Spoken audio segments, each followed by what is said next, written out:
What's down? Ang down, ang babang-baba, yung mga Pilipino.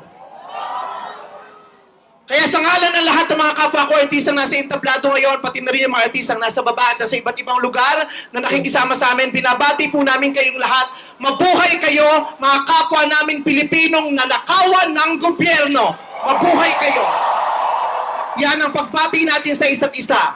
At para sa lahat naman ng mga politiko at bahagi na ng gobyerno na nagnakaw sa atin, nagnanakaw sa atin, mga nakatingin habang may nagnanakaw sa atin, mga kasama ng mga nagnanakaw sa atin, mga alam na may nagnanakaw pero hindi nagsasalita, mga kasama ng mga nagnanakaw, mga nagtatago ng magnanakaw, isa lang ang gusto namin sabihin sa inyong lahat. Patawad kay Father pero putang ina ninyo! Puta-putahan ang mga putang ina nyo! Katatapos lang ang misa, pero Panginoon, patawarin nyo kami, pero totoo yan. Ito ang wika ng lahat ng mga Pilipinong ninakawan. Putang ina nyo! Putang ina nyo! Putang ina nyo! Putang ina nyo! Putang ina nyo!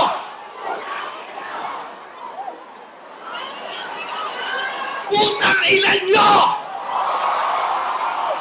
Tapos na ang panahon ng mga bababait at ng mga resilient.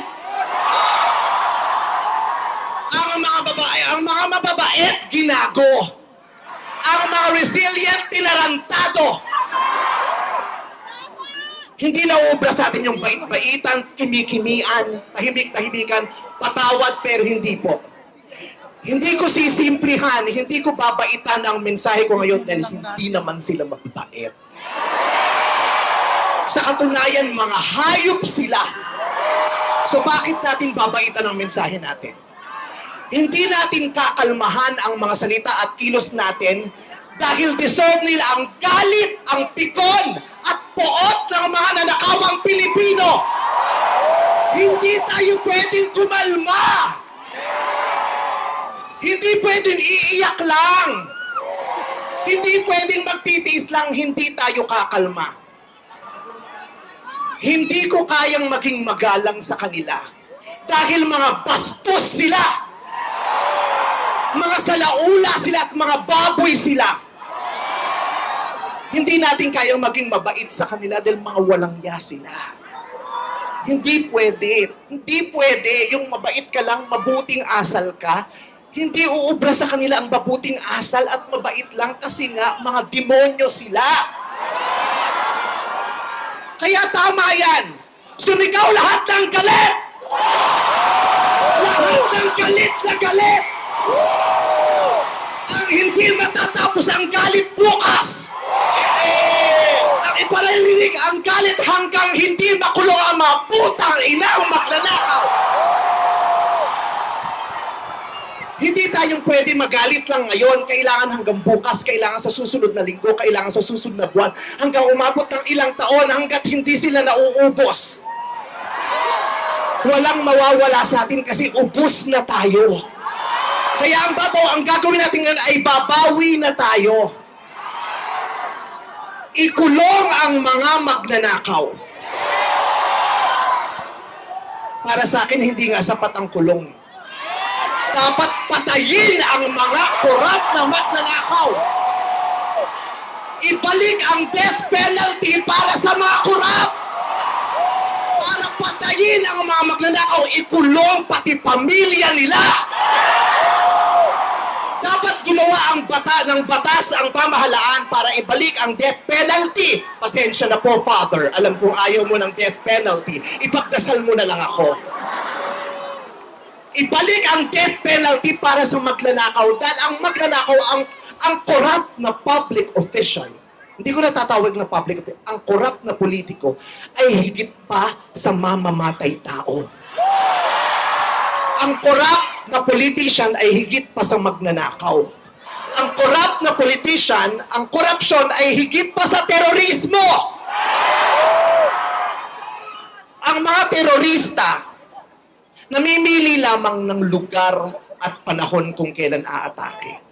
Pero ang mga magnanakaw sa Pilipinas, walang pinipiling araw. Araw-araw nila tayong ninanakawan. At ang inaatake ng mga terorista, yung mga iba ang pananampalataya, iba ang paniniwala, iba ang lahi. Pero ang mga korap, kapwa Pilipinong kalahi ang ninakawan. Kaya hindi tayo pwedeng sumuko lang ng ganito.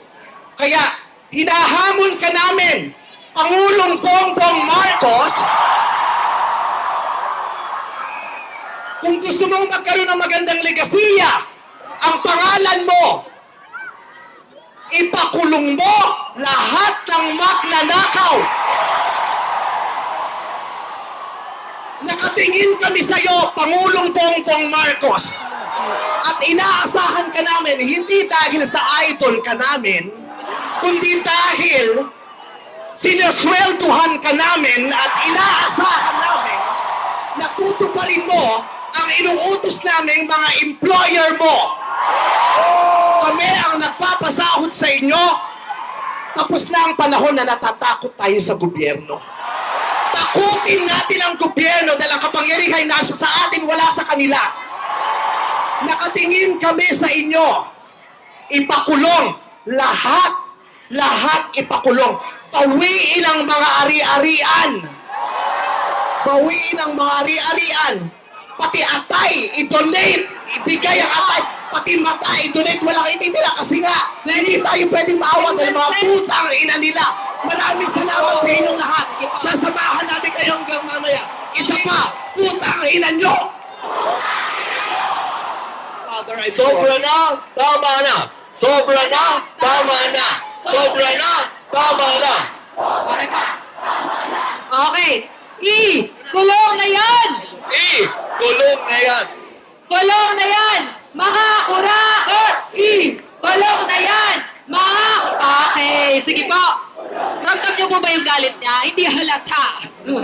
Pero alam niyo po ba sa ating simbahan may tinatawag na righteous indignation? Righteous dapat, righteous. Dapat nagagalit po Galit. nagagalit po Pero- tayo pero tinatranslate natin yung galit na yan sa isang matuwid